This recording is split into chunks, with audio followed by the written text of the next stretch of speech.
नमस्कार दोस्तों, स्वागत है आपका आपके अपने चैनल अमेजिंग ज्ञान सागर में। आज की स्टोरी है छठ माता की कहानी। एक कथा के अनुसार प्रथम देवासुर संग्राम में जब असुरों के हाथों देवता हार गए थे, तब देव माता अदिति ने तेजस्वी पुत्र की प्राप्ति के लिए देवारण्य के देव सूर्य मंदिर में रनवे छठी मैया अपनी पुत्री की आराधना की थी। तब प्रसन्न होकर छठी मैया ने उन्हें सर्वगुण संपन्न तेजस्वी पुत्र होने का वरदान दिया था। छठ पर बांस निर्मित सूप, टोकरी, मिट्टी के बर्तनों, गन्ने के रस, गुड़, चावल और गेहूं से निर्मित प्रसाद और सुमधुर लोक गीतों से युक्त होकर लोक जीवन की भरपूर मिठास का प्रसार करता है। छठ पूजा की परंपरा और उसके महत्व का प्रतिपादन करने वाली अनेक पौराणिक कथाएं और लोक कथाएं प्रचलित हैं। पूजा का सबसे महत्वपूर्ण पक्ष इसकी सादगी, पवित्रता और लोक संस्कृति है। भक्ति और आध्यात्म से परिपूर्ण इस पर्व के लिए न विशाल पंडालों और भव्य मंदिरों की जरूरत होती है और न ही ऐश्वर्य युक्त मूर्तियों की। एक पौराणिक लोक कथा के अनुसार लंका विजय के बाद राम राज्य की स्थापना के दिन कार्तिक शुक्ल षष्ठी को भगवान राम और माता सीता ने उपवास किया और सूर्य देव की आराधना की। सप्तमी को सूर्य देव के समय पुनः अनुष्ठान कर सूर्य देव से आशीर्वाद प्राप्त किया था। एक मान्यता के अनुसार छठ पर्व की शुरुआत महाभारत काल से हुई थी। सबसे पहले सूर्य पुत्र कर्ण ने सूर्य देव की पूजा शुरू की। कर्ण भगवान सूर्य का परम भक्त था। वह प्रतिदिन घंटों कमर तक पानी में खड़े होकर सूर्य को अर्घ्य देता था। सूर्य की कृपा से ही वह महान योद्धा बना था। आज भी छठ के अर्घ्य दान की यही पद्धति प्रचलित है। कुछ कथाओं में पांडवों की पत्नी द्रौपदी द्वारा भी सूर्य की पूजा करने का उल्लेख है। वह अपने परिजनों के उत्तम स्वास्थ्य की कामना और लंबी उम्र के लिए नियमित सूर्य पूजा करती थी।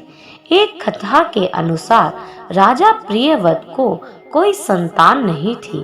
तब महर्षि कश्यप ने पुत्रेष्टि यज्ञ कराकर उनकी पत्नी मालिनी को यज्ञाहुति के लिए बनाई गई खीर दी। इसके प्रभाव से उन्हें पुत्र हुआ, परंतु वह मृत पैदा हुआ।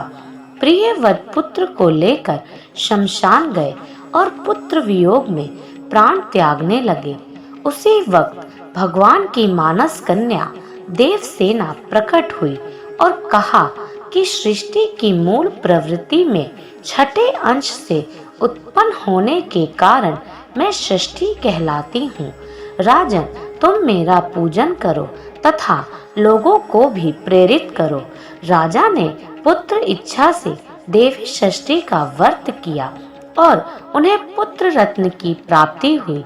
यह पूजा कार्तिक शुक्ल षष्ठी को हुई थी। मूलतः सूर्य सृष्टि व्रत होने के कारण इसे छठ कहा जाता है। यह पर्व वर्ष में 2 बार मनाया जाता है। पहली बार चैत में और दूसरी बार कार्तिक में।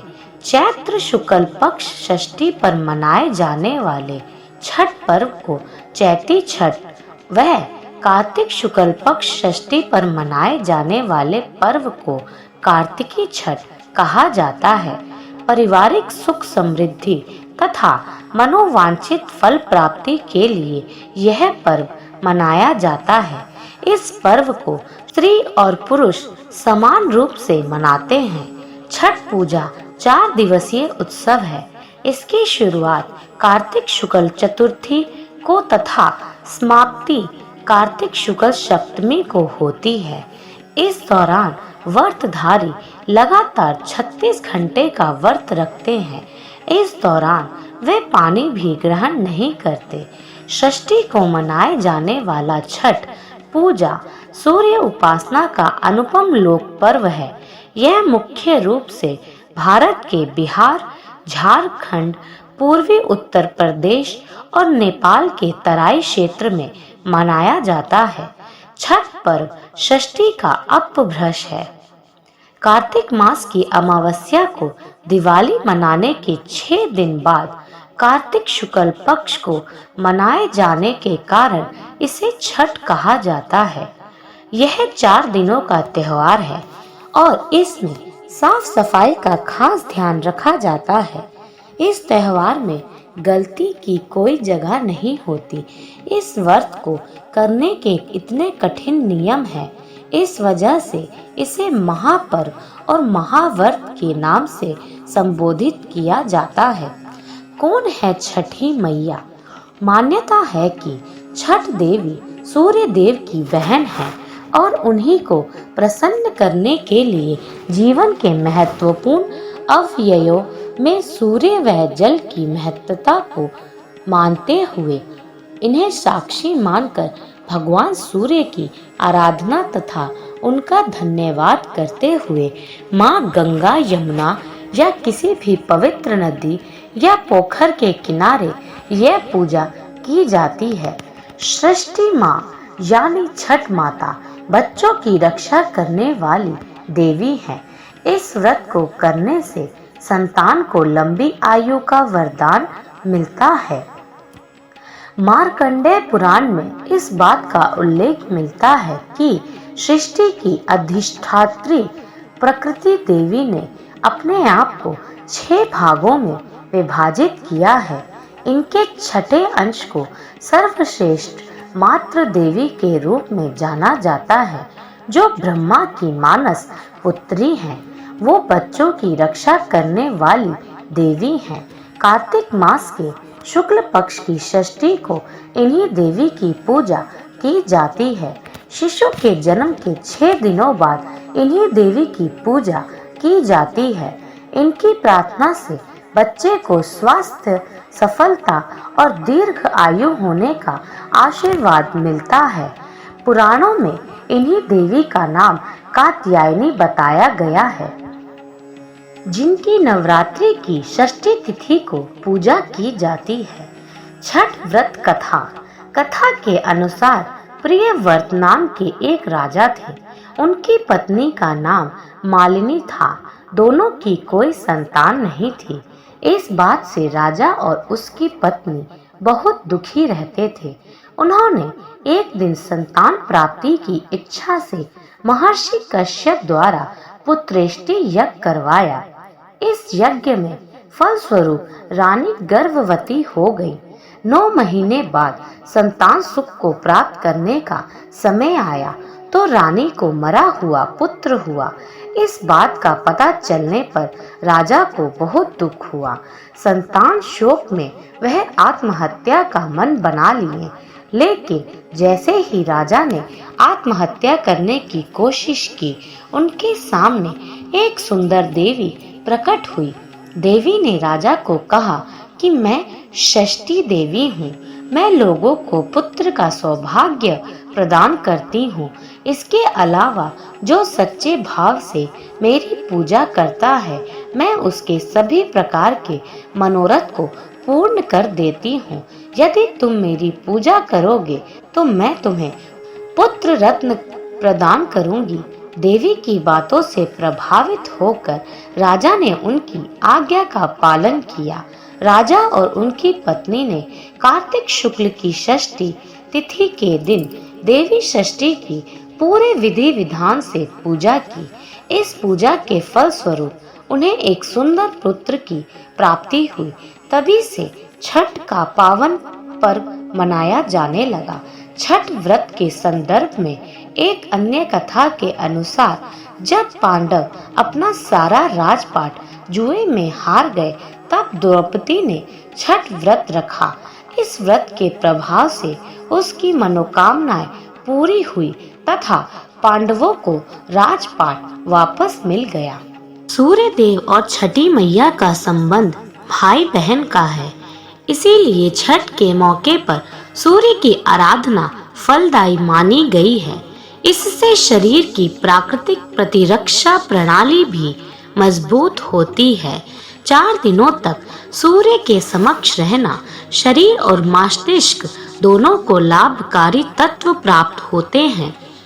नहाए खाए से लेकर खरना के प्रसाद और घाट में सूर्य को अर्घ देने के काफी फायदे हैं। इस व्रत में बीमार को भी स्वस्थ करने की क्षमता है। छठ पर्व के दौरान पूरे 4 दिन प्याज और लहसुन का सेवन नहीं करना चाहिए। खरना वाले दिन साफ सफाई का विशेष ध्यान रखें। किसी भी चीज को हाथ धोए बिना ना छुएं। यह पर्व पूरे 4 दिनों तक चलता है। आइए स्पष्ट से बताएं इन पर्व के महत्व को। इस पर्व के 4 दिन विस्तार से बताए गए हैं। नहाए खाए, यह छठ पूजा का पहला दिन है। पर्वैतिन को पवित्र स्नान करना चाहिए, जिसके बाद पूरे घर, उसके आसपास और घाट तक जाने वाले रास्तों को अच्छी तरह से साफ किया जाता है। पर्वैतिन आमतौर पर सात्विक लौका भात बनाती है। अरवा चावल भात के साथ लौकी और बंगाल ग्राम दाल की तैयारी। यह व्यंजन दोपहर में भगवान को भोग के रूप में परोसा जाता है। यह पर्व की शुरुआत करता है और छठ पूजा के दौरान पर्वैतिन का अंतिम भोजन होता है।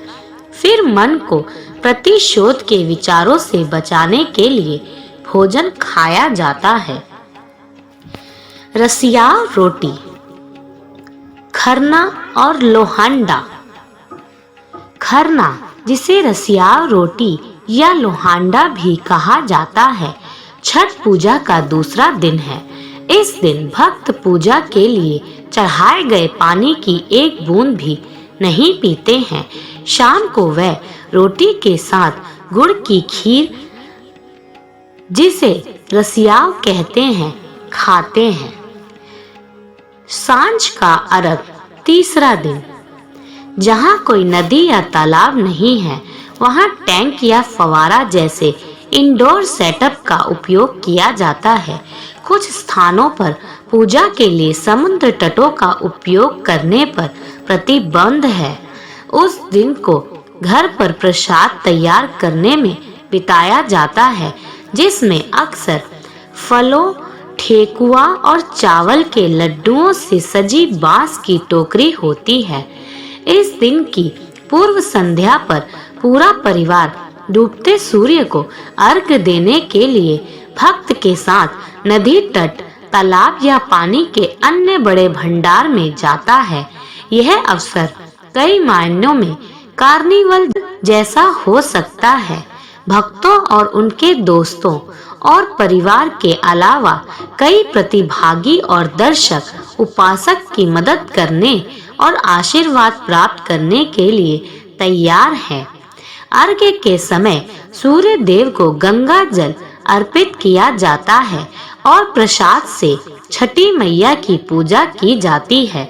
सूर्य देव की पूजा के बाद रात में छठ गीत गाए जाते हैं और व्रत कथा पढ़ी जाती है।